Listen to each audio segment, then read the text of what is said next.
अब इधर उधर की नहीं चलेगी, सीधे पीएम मोदी से मिलकर विजय ने पलट दिया पूरा खेल। पहली मुलाकात ऐसी कि मोदी भी हैरान, 5 मांगे टेबल पर रख दी, हर कोई दंग। किसी फिल्मी हीरो का मुख्यमंत्री बनना लोगों ने नैक फिल्म में देखा था, लेकिन विजय थलापति ने अब जो किया कोई नहीं कर पाया। अखिलेश भी कह रहे हैं गजब किया। 12 साल पहले के फिल्म स्टार के तौर पर नरेंद्र मोदी से मिलने वाले विजय अब तमिलनाडु के मुख्यमंत्री बनकर दिल्ली पहुंचे थे, लेकिन इस बार तस्वीर अलग थी। इस बार कैमरे सिर्फ मुस्कान नहीं देख रहे थे, इस बार पूरा देश देख रहा था कि आखिर थलापति विजय प्रधानमंत्री मोदी के सामने क्या बोलने वाले हैं। दिल्ली के सेवातीर्थ में जब विजय और मोदी की मुलाकात हुई तो शुरुआत बेहद जबरदस्त रही। पीएम मोदी ने विजय को मुख्यमंत्री बनने की बधाई दी, लेकिन असली खेल उसके बाद शुरू हुआ, क्योंकि विजय सिर्फ फोटो खिंचवाने नहीं आए थे, वो सीधे तमिलनाडु के भविष्य को तय करने वाली 5 मांगे लेकर आए थे, जिस पर देश की नजरें टिकी हुई थी। राजनीतिक गलियारों में चर्चा है कि विजय ने साफ संदेश दे दिया कि अब इधर उधर की राजनीति नहीं चलेगी, जनता के मुद्दों पर सीधी बात होगी। करीब 25 मिनट तक चली मुलाकात में विजय ने एक एक करके वो मुद्दे टेबल पर रखे जिन पर तमिलनाडु लंबे समय से केंद्र से जवाब मांग रहा था,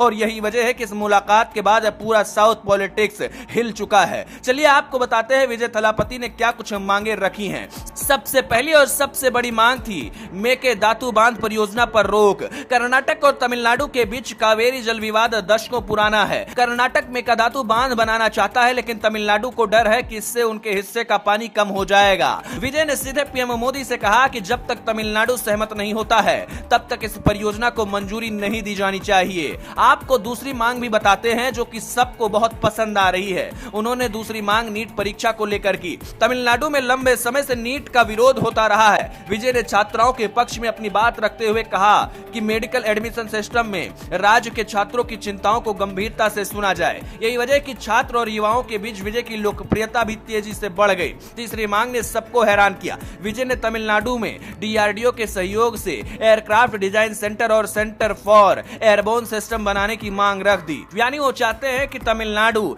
टेक्नोलॉजी और डिफेंस सेक्टर में भी बहुत आगे तक जाए।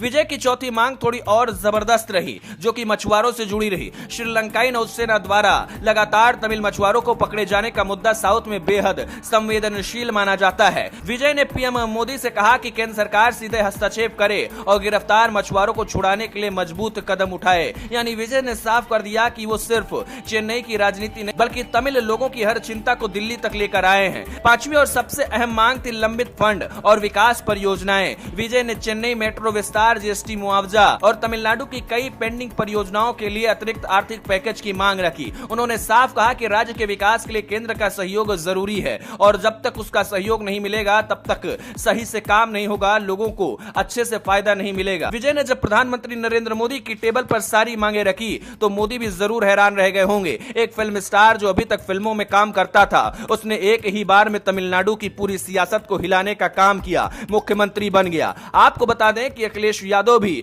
विजय से काफी ज्यादा प्रेरित नजर आ रहे हैं। माना जा रहा है कि अकेले चलो की रणनीति अखिलेश यादव भी अपना सकते हैं। हर कोई कह रहा है विजय सबसे सुपरहिट मुख्यमंत्री बनेंगे। वैसे आपको क्या कुछ लगता है, क्या ऐसा हो पाएगा? अपनी राय कमेंट करके बताएं।